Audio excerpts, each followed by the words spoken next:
আজকে আমরা ক্লাসে গিয়েছিলাম, মানে আমি রেগুলার যাই না আর কি।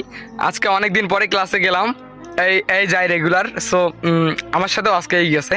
তো যাওয়ার পরে আমি জিনিসটা খেয়াল করি নাই, আমি ক্লাসের মধ্যেই মনোযোগী ছিলাম। অনেকদিন পর যায় আর কি, যেটা আর কি আপনারা বলেন যে একবারে বিসিএস ক্যাডার হয়ে যায়। সো আমি অনেকদিন পর যাই, এখানে বসে ছিলাম বেঞ্চের মধ্যে। স্যারটা আসলো, এসে বললো তুমি আসো না কেন, ফাইন হবে, মানে অনেক কিছু আর কি যেগুলো করে ক্লাসের মধ্যে। যাই হোক আমি বসেছিলাম।